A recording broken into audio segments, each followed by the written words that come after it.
Acende em nós teu fogo, ó Deus, faz o teu querer em nós.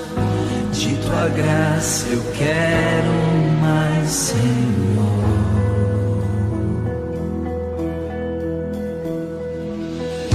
Vem Espírito iluminar, vem Espírito restaurar, vem Espírito tomar posse de nós. O Senhor esteja convosco. Proclamação do Evangelho de Jesus Cristo segundo Mateus.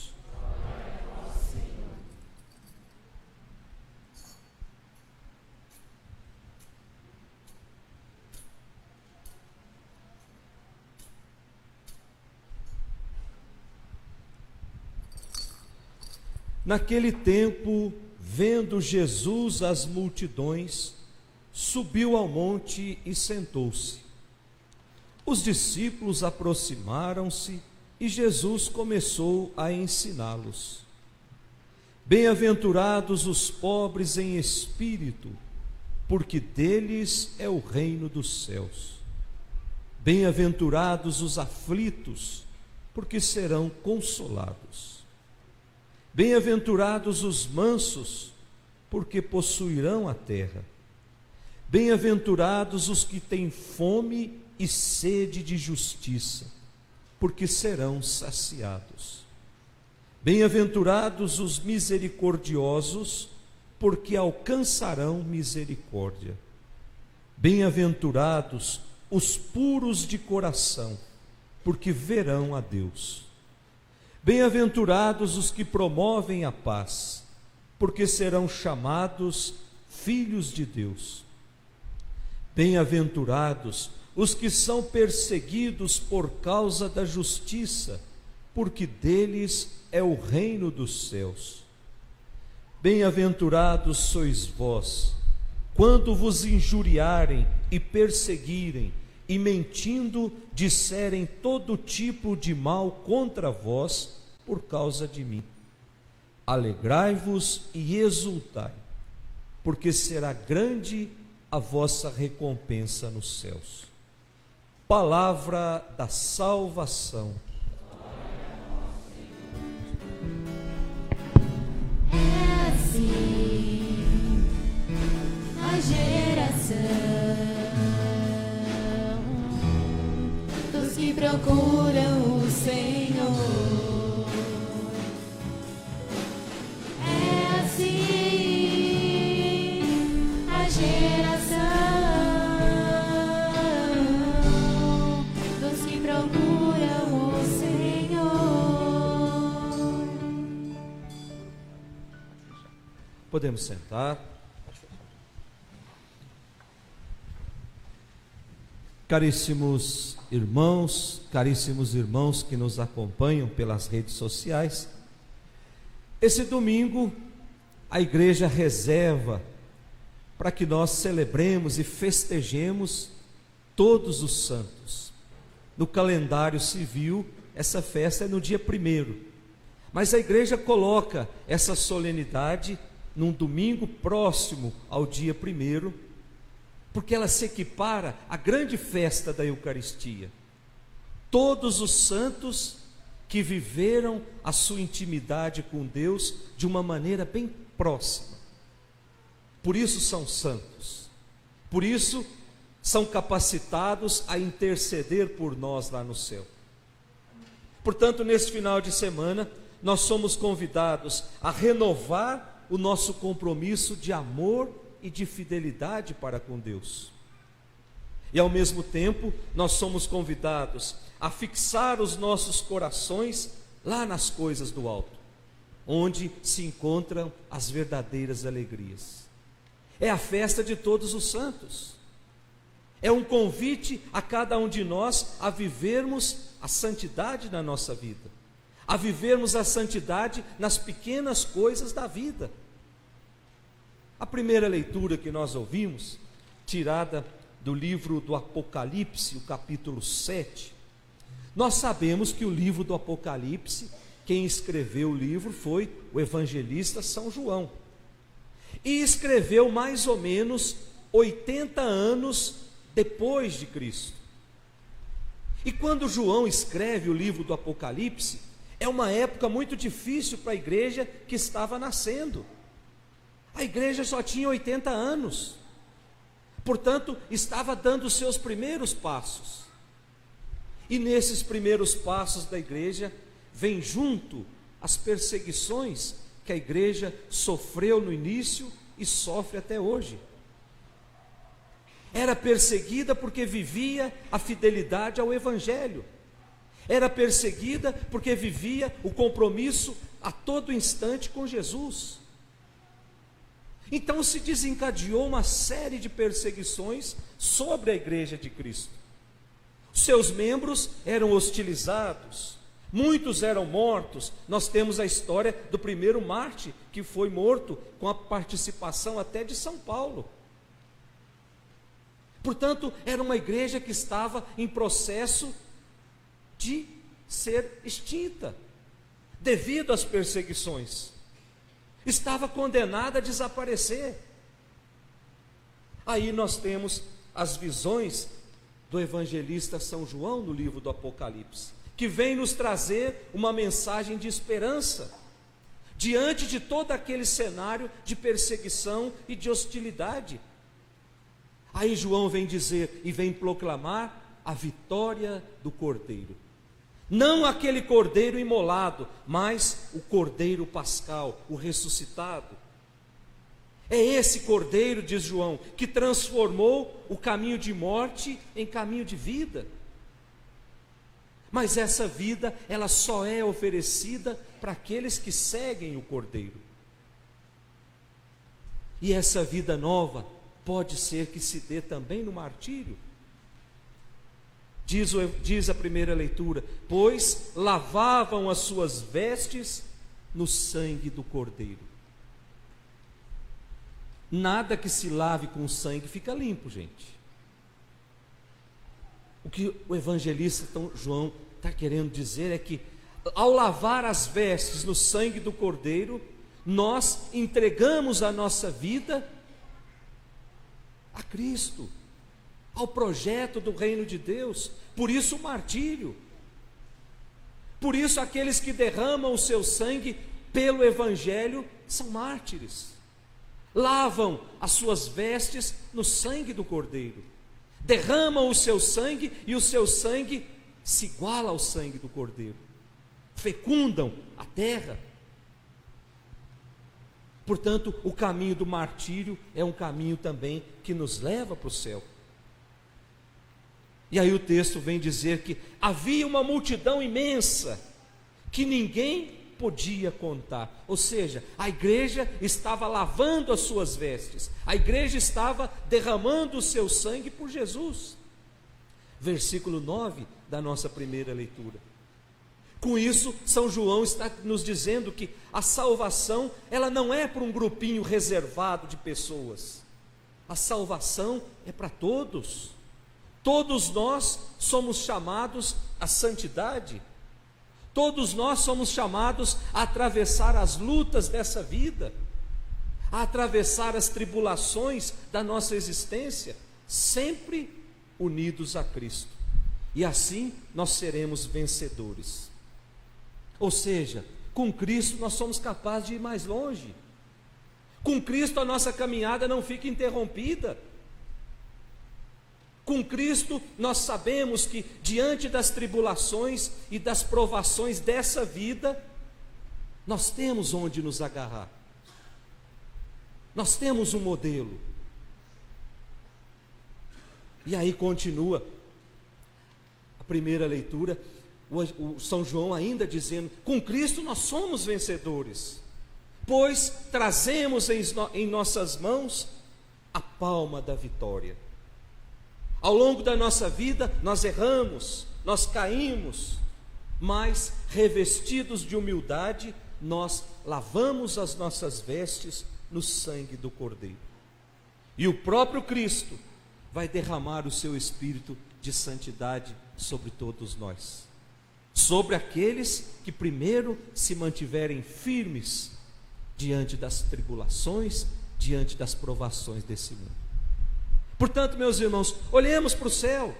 Lá no céu está Pedro, está Paulo, estão os santos mártires, lá estão santos, santas, tantos conhecidos nossos como anônimos, cujos nomes só Deus conhece. Esses chegaram lá e de lá intercedem por nós. Portanto, são modelos a serem seguidos. É de lá que eles nos esperam. Os nossos irmãos evangélicos, eles não gostam muito de dizer que tem santo que intercede por nós. Principalmente nas grandes festas da igreja, festas de Nossa Senhora, 12 de outubro, vem lá na nossa porta dizer: como é que isso aí vai interceder por nós? Esse monte de barro. E aí a gente pensa assim: como é que eu vou discutir com uma pessoa dessa que não tem essa proximidade com a vida dos santos? Nós sabemos que nenhum pedaço de madeira ou nenhum monte de barro intercede por ninguém. Nós sabemos disso. São eles que não sabem. Nós sabemos que quando nós olhamos para a imagem de um santo, nós recordamos o que aquela pessoa viveu há 200, 300, há 1000 anos atrás. E aí nós chegamos à conclusão: eles conseguiram, então eu também posso, porque eles são humanos como nós, foram humanos como nós, viveram nesse mundo, passaram pelas provações desse mundo, mas foram capazes de se manter firmes. Portanto, muitos estão nos altares, são reconhecidos pela igreja, como uma fotografia da nossa mãe que a gente olha, que já morreu há 20 anos atrás, e a gente olha aquela fotografia, a gente lembra toda a história que nós vivemos juntos. E quando a gente olha para a imagem de um santo na nossa igreja, nós podemos recordar o que foi aquela pessoa, quanta tribulação enfrentou, quantos desafios enfrentaram, quantas vezes até mesmo perderam a fé. Nós sabemos de histórias de santos que até duvidaram de Deus, mas foram se reconhecendo frágeis, pequenos, diante do grande mistério de Deus. Por isso alcançaram a santidade. Portanto, meus irmãos, todos nós somos chamados a ser santos.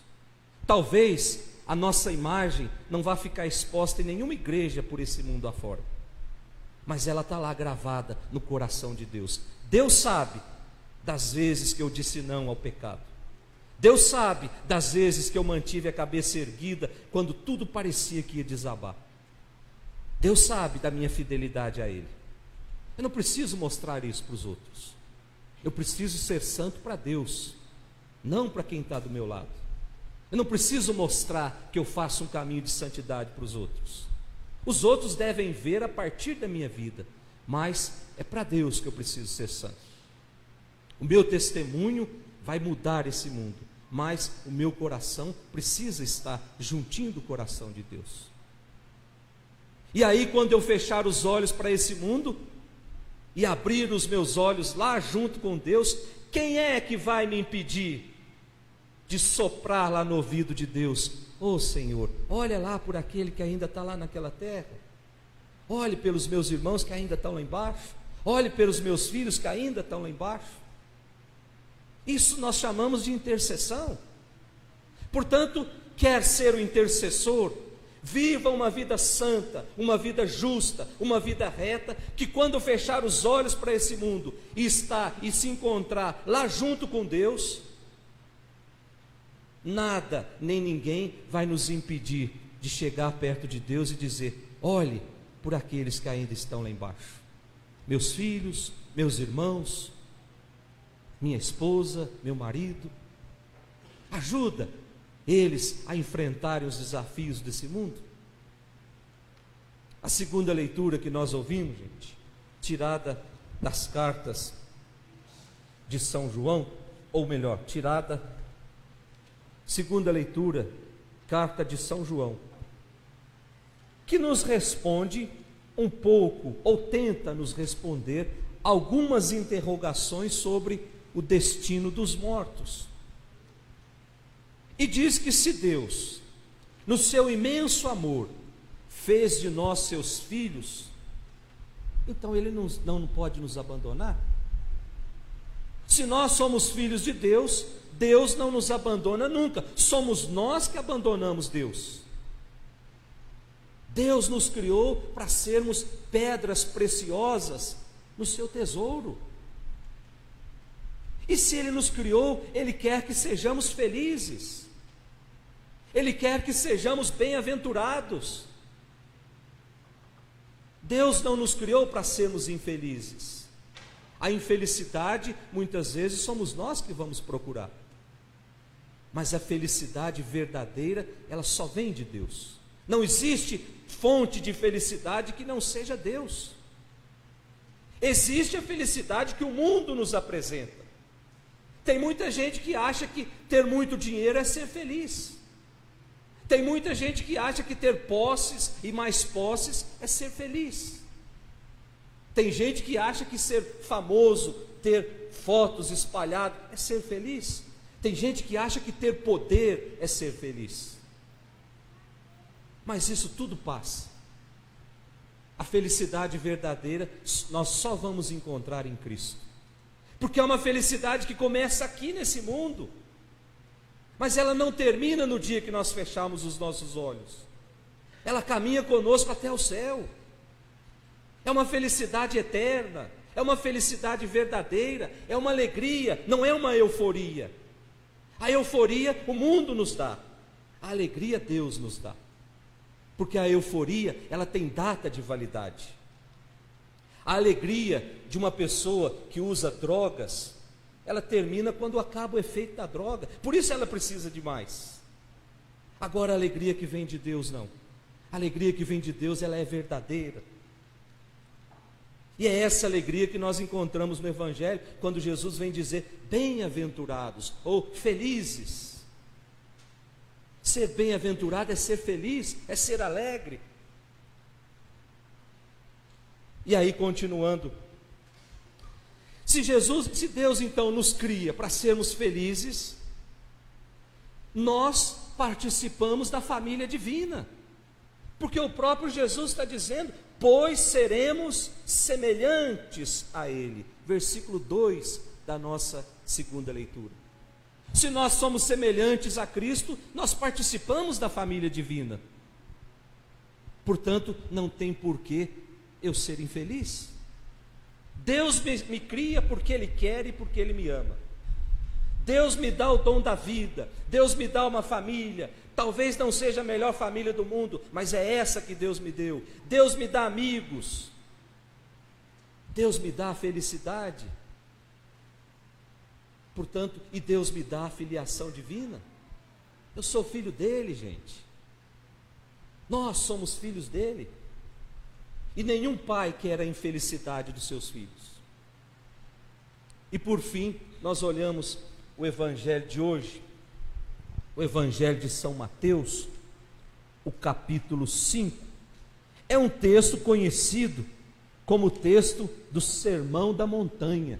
Muita gente, quando abrir a Bíblia lá no capítulo 5, vai perceber lá, Sermão da Montanha, cujos ensinamentos é para a vida daqueles que seguem Jesus.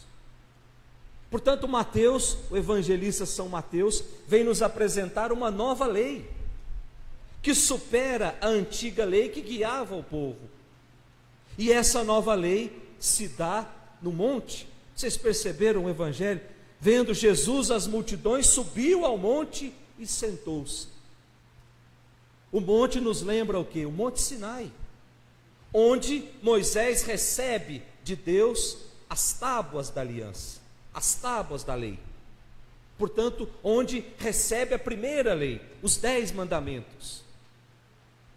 Passado todo esse tempo, agora é Jesus que numa montanha oferece de novo, mas a um povo diferente, a nova lei. É essa nova lei que vai guiar todos os cristãos que tiverem interesse em entrar, em aderir ao reino de Deus. Portanto, as bem-aventuranças definem sempre uma alegria oferecida por Deus. E aí começa a ser enumerados os pobres em espírito.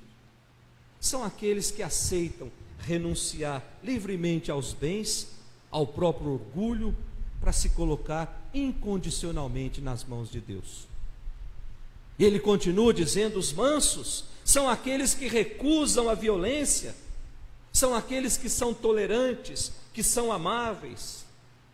Depois, os que choram são aqueles que vivem mergulhados na dor, no sofrimento, muitas vezes causada pela injustiça. E aí em seguida o texto nos apresenta uma série de orientações, de atitudes que o seguidor de Jesus deve assumir. E a primeira delas, diz o Evangelho, é ser misericordioso. Ou seja, ter um coração capaz de amar. Amar sem limites. Ter um coração capaz de se deixar tocar pelos sofrimentos e pelas alegrias dos outros. Ser capaz de ir ao encontro dos outros, estender a mão, mesmo quando os outros falham contra nós. Depois o Evangelho continua: ser puro de coração, ter um coração leal, um coração honesto, que não compactua com coisas erradas, que não engana o próximo. Ser construtor da paz, ou seja, ser capaz de renunciar a todo tipo de violência. Ser capaz de ser como São Francisco: Senhor, fazei-me instrumento da sua paz. O instrumento ajuda a construir a paz. Portanto, ao pedir que o Senhor nos faça instrumentos da sua paz, nós estamos pedindo: nos ajude a construir a paz nesse mundo tão marcado pela violência, nessa cidade tão marcada pela falta de esperança, nessa cidade tão marcada pela dor. E certamente, se tomarmos essas atitudes na nossa vida, vai nos resultar a perseguição. Mas o próprio Cristo vem nos garantir: o mal nunca vence, pois no final da nossa caminhada está à espera a vida eterna, a vida reservada para aqueles que foram fiéis. Louvado seja nosso Senhor Jesus Cristo,